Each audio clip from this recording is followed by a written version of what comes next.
¿Cómo Estados Unidos entró a Venezuela tan fácil y en tan solo 60 minutos ya tenía capturado a Nicolás Maduro? La madrugada del 3 de enero de 2026 no fue un error de cálculo para el régimen de Nicolás Maduro, fue una emboscada perfectamente orquestada por el Pentágono bajo las órdenes directas de Donald Trump y la supervisión estratégica de su secretario de Estado, Marco Rubio. El éxito no solo radicó en la tecnología, sino en la vulnerabilidad humana.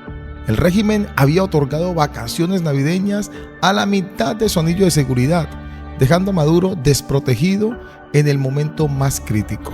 Los segundos que cambiaron la historia. A las 2 de la mañana, el silencio de Caracas fue desgarrado por el zumbido de los helicópteros de la Fuerza Delta. Los comandos descendieron con precisión quirúrgica.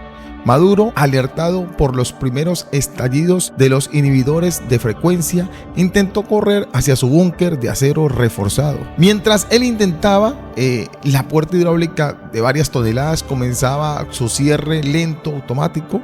Sin embargo, la precisión de los SEALs fue absoluta. Un proyectil de fragmentación aturdió la escolta inmediata justo antes de que el líder lograra entrar. La pesada puerta, diseñada para resistir todo tipo de ataques, se detuvo a mitad de camino por un fallo en el sistema eléctrico provocado por los ciberataques simultáneos. Maduro quedó atrapado en el umbral, viendo cómo los punteros láser de los rifles estadounidenses marcaban su pecho. Si te está gustando este video, no olvides darle me gusta, dejar tu comentario y suscríbete.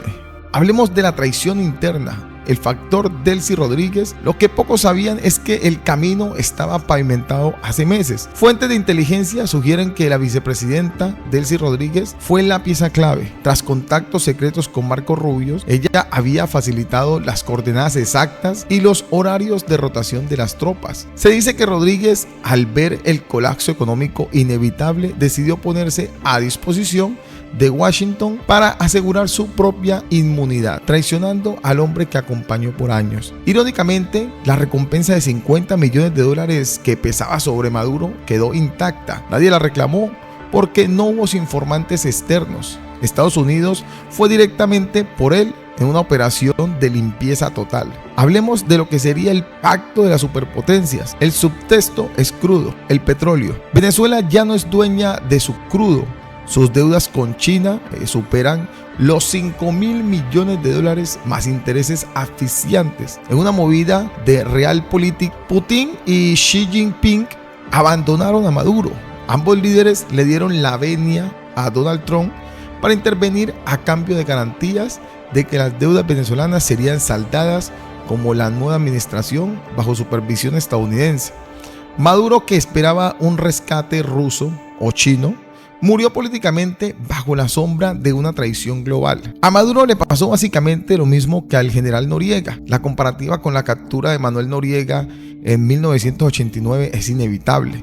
Al igual que en Panamá, Estados Unidos utilizó la excusa del narcotráfico para remover a un dictador que ya no le era funcional. Sin embargo, en 2026 la tecnología permitió una operación más limpia, evitando el bombardeo masivo de barrios civiles, aunque el objeto sigue siendo el mismo: control geopolítico sobre un recurso estratégico. ¿Qué viene ahora para Venezuela?, se preguntarán muchos. Bueno, el panorama político es incierto pero esperanzador. Se estudia una junta de transición donde Estados Unidos compartirá el poder con figuras como Edmundo González y María Corina Machado, mientras se organizan elecciones en un plazo de 12 a 18 meses. Sin embargo, el riesgo de una iraquización es real.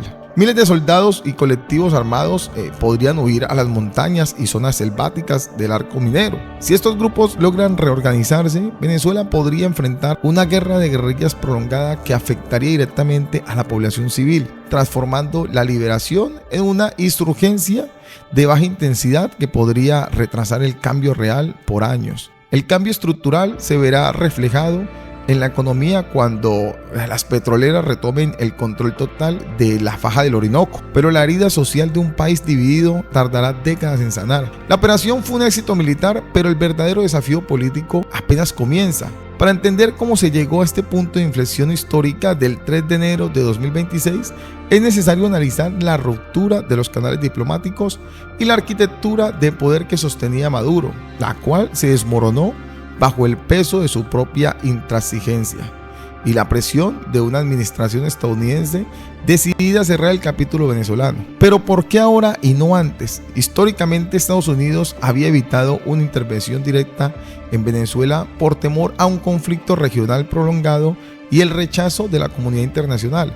Sin embargo, tres factores cambiaron el tablero en 2025. Primero, el fracaso de la salida negociada. Como afirmó Marco Rubio, a Maduro se le ofrecieron múltiples puentes de plata y salvoconductos para exiliarse en un tercer país. Sin embargo, su negativa rotunda a abandonar el poder tras las cuestionadas elecciones de 2024 y su radicalización interna cerraron la ventana de la diplomacia. Para Washington, Maduro dejó de ser un actor político para convertirse en un objeto policial de alto valor. 2. La doctrina Trump de acción directa. A diferencia de administraciones anteriores, el regreso de Donald Trump trajo consigo una política de tolerancia cero hacia regímenes aliados de Irak y Rusia en el hemisferio occidental, priorizando la seguridad nacional sobre los protocolos de la OEA. 3. La crisis energética global. Con la responsabilidad de Oriente Medio, el control directo sobre las reservas del crudo más grandes del mundo en la faja del Orinoco, se olvidó de una prioridad de seguridad nacional para Estados Unidos. Hablemos del destino de los herederos del caos, Diosdado Cabello y Padrino López, tras la captura de Maduro. El foco de la justicia internacional se ha puesto sobre los dos pilares que aún quedan del régimen. El panorama para ellos es sombrío si logran una negociación, una rendición inmediata. Diosdado Cabello, sería el objetivo número 2. Cabello, considerado el operador político y de inteligencia del régimen, enfrenta un destino similar a Maduro. Sobre él pesa una recompensa de $10 millones. Si no negocia, es el candidato principal para una nueva operación de extracción o un bombardeo táctico a sus centros de mando. Estados Unidos lo ve como el líder de la resistencia de los colectivos y el cártel de los soles. Su destino final parece ser una celda en una prisión de máxima seguridad en Florida o en Nueva York. Vladimir Padrino López. El dilema del estatamiento militar, el ministro de la Defensa, se encuentra en una encrucijada existencial. A diferencia de Maduro Cabello, Padrino López controla la fuerza de fuego.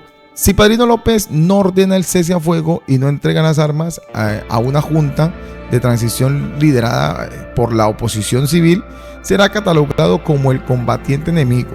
Esto autorizaría el uso de drones Predator y ataques aéreos directos contra el alto mando militar. También se sabe que el Departamento de Estado le ha enviado mensajes claros: o facilita una transición pacífica y ayuda a contener las guerrillas en el monte, evitando que Venezuela se convierta en un pequeño Irak, o enfrentar a la justicia internacional por crímenes de lesa humanidad sin posibilidad de asilo.